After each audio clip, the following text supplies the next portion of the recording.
আজই ডাউনলোড করুন আর এনজয় করুন আপনার পছন্দের শো। কিছু গান থাকে না, সেটা একেবারে ভেতর থেকে গাইতে হয়, এটা খুব শক্ত ব্যাপার, সেটা তুই আজকে করেছিস। আমার ভীষণ ভালো লেগেছে ওর গান গাওয়া। Thank you sir. এরপর পারফর্ম করতে আসছে আগরতলা ত্রিপুরার অনন্যা। তোমায় হৃদয় মাঝে রাখবো,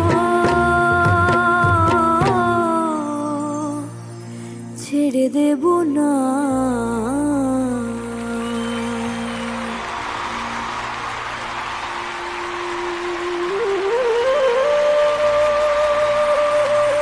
আমার সব থেকে ভালো লেগেছে অনন্যা, কিছু গান থাকে না, সেটা একেবারে ভেতর থেকে গাইতে হয়, এটা খুব শক্ত ব্যাপার, সেটা তুই আজকে করেছিস। এই শুরুটা থেকেই তুই ঢুকে পড়েছিলিস গানটার মধ্যে, খুব সুন্দর গেয়েছিস, খুব ভালো হয়েছে। God bless. ভালো লেগেছে অনন্যা, এবং গানটার এরকম অ্যারেঞ্জমেন্ট আমি আগে কখনো শুনিনি, তাই প্রত্যেকের জন্য একটা উঠে দাঁড়িয়ে হাততালি দিতে চাই, specially rhythm section. Thank you so much বাবা মামা, ওখানে পাপা, শঙ্খ, চিন্টু, সোমনাথ দা, সবাইকে একটা উঠে দাঁড়িয়ে হাততালি। এরপর ডেকে নেব উত্তর 24 পরগনা ঠাকুরনগরের প্রিয়মকে।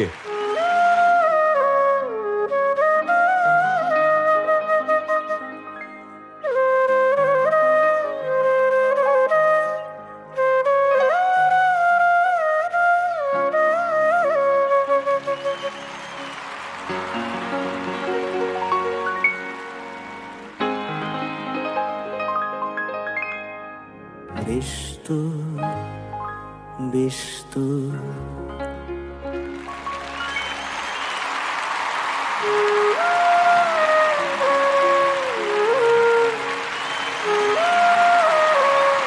আমার শুরু থেকেই মনে হচ্ছে যে এই গানটা যেভাবে গাওয়া উচিত তো ঠিক সেভাবেই গেয়েছে।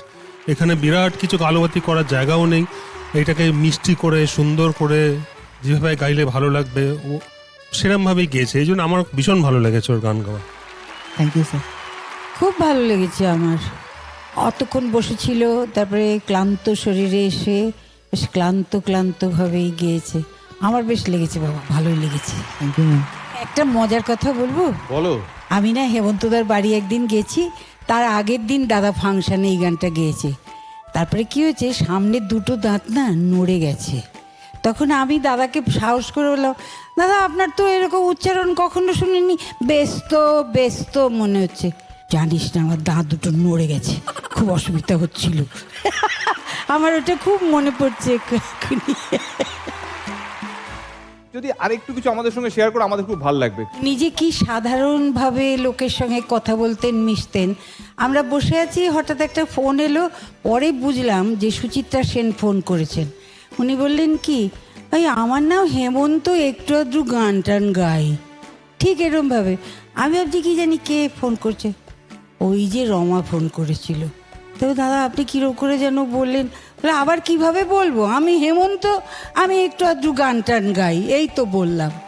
এইরকম ওনার স্বভাব ছিল না। আর খাওয়া দাওয়াটা কি সিম্পল, বাপরে বাপ।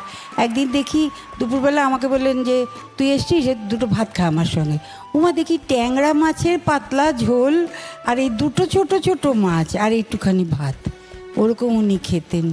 এইরকম ছোট ছোট যে কত ঘটনা আছে না হেমন্তদার সঙ্গে। হেমন্তদা মানে আমাদের থেকে বয়সে যে এতটা বড় ছিলেন বুঝতে দিতেন না।